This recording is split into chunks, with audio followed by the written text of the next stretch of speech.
To have a couple of young filmmakers, 27 years old, come in and find new life in the movie. Rocky's story has basically been Sylvester Stallone isn't just a movie tough guy. In real life, he's got a hit list of 5 Hollywood stars he absolutely can't stand. We're talking wild betrayals, behind-the-scenes blow-ups, and feuds more intense than anything Rocky ever faced in the ring. One of them almost got into a real fistfight with him on set. Another? Stallone kicked them right off a movie over a sandwich. Let's start with number 5, Richard Gere. It's 1974. Stallone and Gere are nobodies grinding for roles, working together on a low-budget movie called The Lords of Flatbush. Stallone had co-written it, based on his own life. For him, this was personal, his shot to prove he could lead a film. Gere came from a theater background, methodical, precise, the total opposite of Stallone's gut-driven style. From day one, they clashed. Then came the sandwich incident. The cast was crammed into a car, getting ready for a scene. Gere was eating a mustard-loaded sandwich when a blob of mustard fell right onto Stallone's pants. Wrong move. Stallone didn't say a word. He just elbowed Gere in the head and shoved him straight out of the car. The set went silent. Everyone knew these two couldn't work together. The producers had to choose. They fired Gere, claiming creative differences, but everyone knew it was over a mustard stain and Stallone's temper. Years later, both men became huge stars. Stallone with Rocky, Gere with An Officer and a Gentleman. But that mustard moment never died. It was the start of a decades-long grudge over something that could have been cleaned with a napkin. But Stallone's next feud? That wasn't about food. It was about cold, hard cash. And it was with someone you'd never expect. His own action movie brother-in-arms, Bruce Willis. By the late 2000s, the action genre was fading. The days of muscle-bound heroes blowing everything up were over, until Stallone had an idea, The Expendables. It was more than just another movie. It was a love letter to the golden age of action, a way to put all the legends back on screen one last time. The first film crushed it, pulling in over $270 million. The second? Even bigger. Fans couldn't get enough. Bruce Willis had been part of the ride from day one, playing CIA agent Church. Not a huge role, but enough to add serious star power. Everything felt like a brotherhood, until The Expendables 3. That's when the friendship cracked. Stallone wanted this one to be even bigger. More stars, bigger stunts, surprise cameos. Harrison Ford was on the table, but when negotiations started, Willis dropped a bomb. $4 million for 4 days of work. No negotiation, no discussion. Take it or leave it. For Stallone, it wasn't just about the money. The whole point of these movies was that everyone took less so they could make something epic together. This felt like a betrayal. They tried to work it out, but Willis wouldn't budge. Stallone made the call. Willis was out, Ford was in. And then Stallone went public, calling Willis greedy and lazy in interviews. In Hollywood, that's basically setting fire to the bridge. Fans noticed Willis missing from the movie, rumors exploded, and that old brotherhood energy never fully came back. It wasn't just a paycheck fight. It was a friendship falling apart over 4 days of work. But if Stallone thought Willis was greedy, his next feud would cut way deeper. This one wasn't about money. It was about betrayal from someone he actually called a friend. Back in the 80s, Stallone and Eddie Murphy weren't just superstars. They were real-life buddies. They partied together, supported each other, laughed like old friends. And then came 1987, and whispers that would blow everything apart. Stallone's wife at the time, Brigitte Nielsen, was cast in Beverly Hills Cop 2.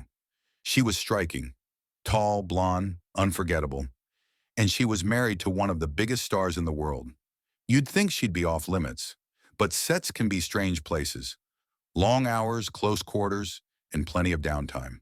Before long, people started whispering that Brigitte and Eddie seemed too friendly.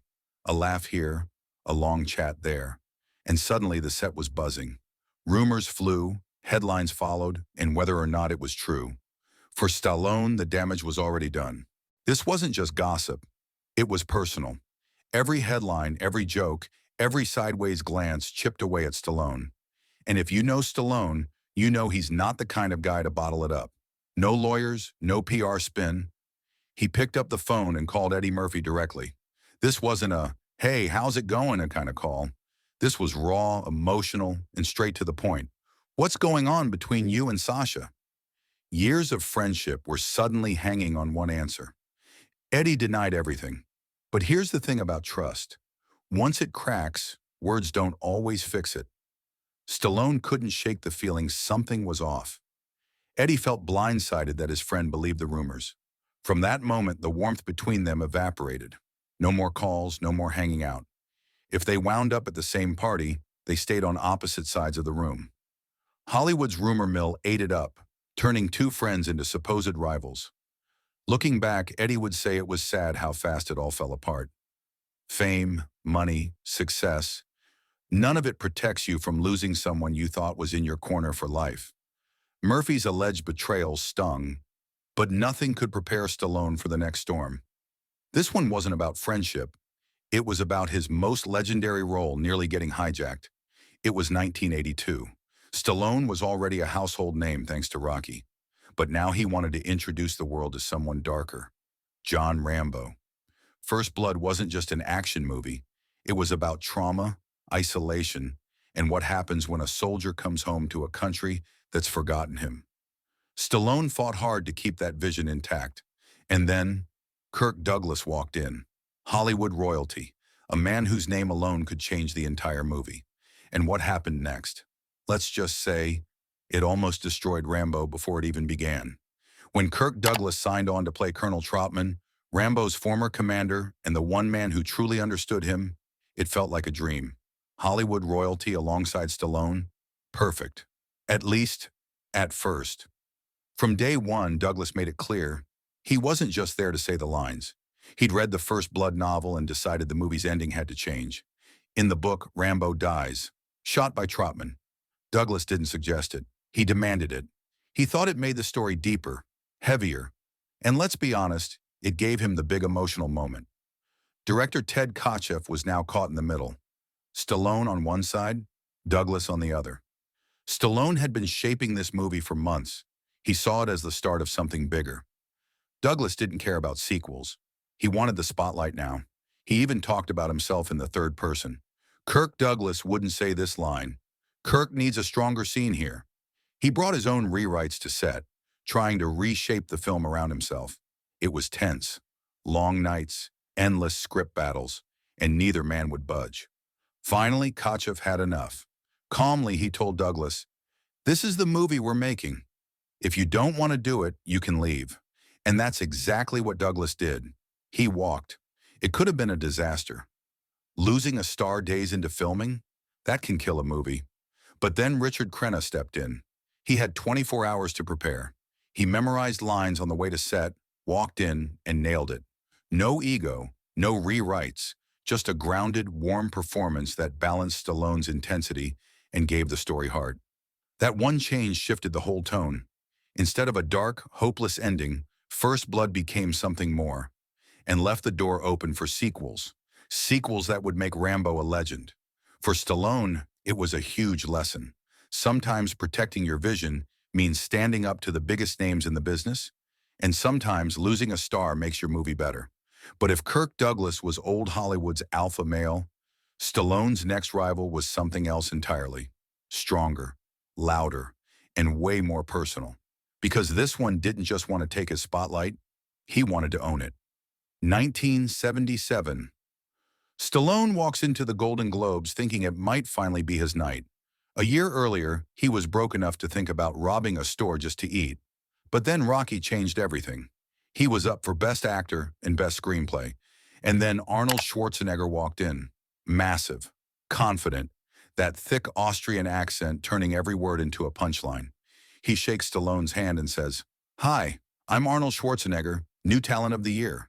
Stallone sizes him up and thinks, who's this guy? Just another musclehead? Then the awards start. Rocky gets snubbed. Again, and again, and again. Meanwhile, Arnold wins, taking home the Golden Globe for New Star of the Year. And according to Stallone, Arnold laughed every time Rocky lost. That was it. Stallone snapped. He grabbed a huge bouquet of flowers. and launched it straight at Arnold's head. That moment lit the fuse on one of Hollywood's longest, pettiest, and most entertaining rivalries. A 15-year ego war full of one-upmanship, box office battles, and some very creative trash talk. The 80s? That was Stallone and Schwarzenegger's battlefield. At first, Stallone was king. Rocky II, Rocky III, Rocky IV, all massive hits. Then First Blood dropped, and Rambo became a cultural icon. Stallone was action movies. But Arnold wasn't going to sit in the audience and clap. He saw Rambo, saw Stallone's shredded physique, and thought, hold on, that's my territory. I'm the bodybuilder here. So Arnold hit back, hard. Conan the Barbarian, The Terminator, Predator. Every film felt like a direct challenge. Stallone got bigger guns in Rambo. Arnold got even bigger ones in Commando. Arnold packed on muscle for Conan. Stallone showed up in Rocky IV with abs that looked airbrushed. It became an arms race, literally. And the trash talk? Oh, it was glorious. In Twins, Arnold walks past a Rambo poster and laughs. Stallone responded in Tango and Cash by beating up a prison inmate who was clearly an Arnold lookalike. Twice. But Arnold's greatest troll? Legendary. There was this awful comedy script floating around. Stop, or my mom will shoot. Arnold read it and instantly knew it was a disaster. But instead of saying no, he pretended he wanted the role. Word got back to Stallone, who was still obsessed with outdoing him, and Stallone scrambled to snatch it first. He pulled every string to land the part. The result? A box office disaster. Critics destroyed it. Fans hated it. Some reviews even said Stallone was trying and failing to copy Arnold's comedy style. Arnold, somewhere, laughing. But karma's got jokes. Not long after, Arnold starred in Junior, the one where he gets pregnant. That bombed just as badly. Suddenly, these two action gods were both limping from failed comedies, looking more like rivals who'd punched themselves in the face. Eventually, the war fizzled. They took time to regroup, and years later, they actually became friends, teaming up in movies, joking about their old feud, and leaving the past behind. In the end, their rivalry gave us Rocky, Terminator, Rambo, Predator, and so many more classics. They might have been trying to tear each other down, but really they pushed each other to the top. Petty? Absolutely. Over the top? Without a doubt. Entertaining? Every single second.